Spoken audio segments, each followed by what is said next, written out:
ఇక తిరుమల శ్రీవారి ఆలయంలో అవుట్ సోర్సింగ్ ఉద్యోగి చేతివాటం బయటపడింది. తిరుమల శ్రీవారి పరకామణిలో నుంచి బంగారాన్ని అపహరించేందుకు ప్రయత్నించిన అగ్రిగోల్డ్ ఉద్యోగి పెంచలైను విజిలెన్స్ సిబ్బంది పట్టుకున్నారు. వ్యర్థాలను బయటకు తరలించే ట్రాలీలో బంగారు బిస్కెట్ను పెంచలయ్య ఉంచాడు. విధుల్లో ఉన్న విజిలెన్స్ సిబ్బంది ఇది గమనించి ట్రాలీ నుంచి 100 గ్రాముల బంగారు బిస్కెట్ని స్వాధీనం చేసుకున్నారు. నిందితుడిని అదుపులోకి తీసుకున్న విజిలెన్స్ సిబ్బంది తిరుమల 1 టౌన్ పోలీసులకు అప్పగించారు. కేసు నమోదు చేసిన పోలీసులు దర్యాప్తు ప్రారంభించారు.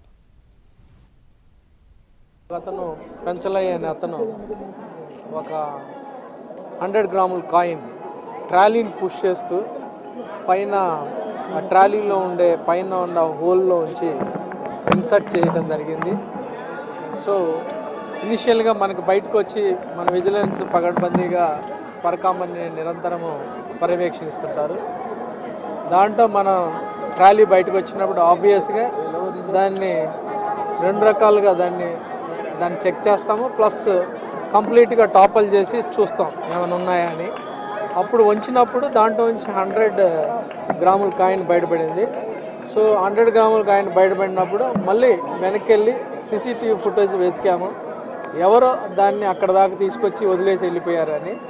అప్పుడు మనకి అతను సీసీటీవీ ఫుటేజ్లో పర్ఫెక్ట్గా వచ్చింది, అతను పుష్ చేస్తూ పైన డ్రాప్ చేసినట్టు.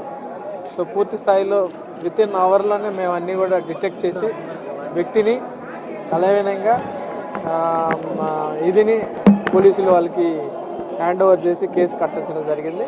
ఫర్దర్ ఇన్వెస్టిగేషన్ కూడా నడుస్తుంది. సో దీంతో పూర్తి స్థాయిలో నిరంతరం కూడా పరకామణిలో నిరంతరాయంగా ఎప్పుడు కూడా సీసీటీవీ ఫుటేజ్ కింద మన ఆఫీసర్స్ చెక్ చేస్తూ ఉంటారు.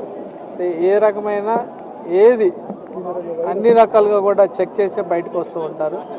ఏదన్నా ఎవరన్నా వెంచర్ చేసినా ఇలా ఈజీగా పట్టేయడం జరుగుతుంది. సో దీంతో పూర్తి స్థాయిలో మళ్ళీ ఒకసారి సెక్యూరిటీ రివ్యూ కూడా చేసాము. ఏ రకమైన ఇబ్బంది లేదో ఫుల్ టైట్ SOPs అన్నీ కూడా పర్ఫెక్ట్గా ఉన్నాయి. ఆఫీసర్స్ అందరూ కూడా పర్ఫెక్ట్గా వర్క్ చేస్తున్నారు.